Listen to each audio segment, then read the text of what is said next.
The crew of the Rum Runner stared down the fearsome catablast that blocked their path.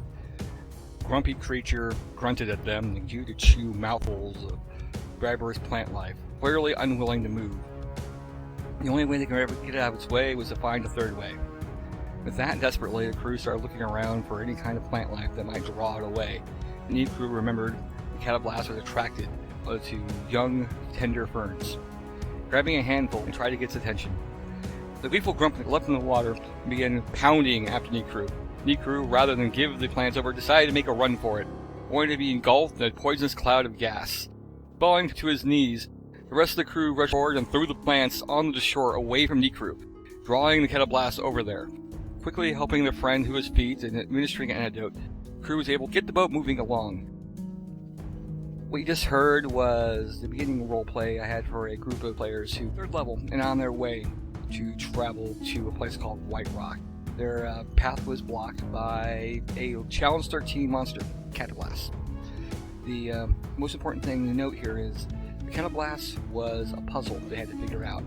How to get the creature out of their way without fighting it. That's a problem a lot of players have because they're used to being able to fight everything because, well, Game Masters 5th Edition are been told to balance their encounters. You need to stop. And here's why. Number 1. It forces your players to think outside the box. Players are put against a threat which they clearly cannot just fight their way through. They have to find a new way of getting through it. Maybe they attempt a different strategy. Maybe they have to gain allies. Maybe they have to actually negotiate or roleplay or discuss things. Maybe a trick or trap may come in handy. When you start off the idea that the encounter is unbalanced, you as a Game Master don't need to railroad them into having to fight something. If they can come up with a way to avoid fighting it, they won! Let them succeed by picking and choosing their fights and figuring out how and what they need to fight. Not everything should be a straightforward, here's a monster, you have to fight it. Maybe they need to get around it, maybe they need to negotiate with it, maybe they can work with it.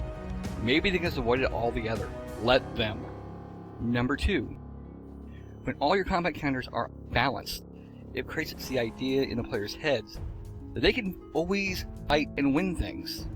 There's going to be a lot of situations when the players cannot and should not be fighting. If they're called before a noble and they're surrounded by guards, I've seen a lot of players who are used to 5e balanced encounters who honestly think that they can actually take those guards. Fortunately, we usually have at least 1 or 2 older players along who can inform them, don't do that, you're going to get us all killed. When you always balance the encounters, you create in the players a false dichotomy in their mind, the idea that they can win this. You're essentially creating murder hobos. Number 3, when you create balanced encounters, you also give the players a single out they can always take. One that absolutely does create murder hobos. The idea that no matter what, they can always fight their way out. It doesn't matter, they don't have to negotiate, they don't have to cooperate, they don't have to find a third option. All spells, they can pull their swords, ready their spells, fight.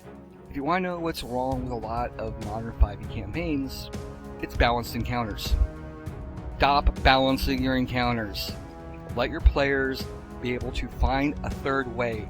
Let them fight what they can, avoid what they can't, and negotiate, roleplay, and come up with ideas when they can. Good luck and have happy gaming.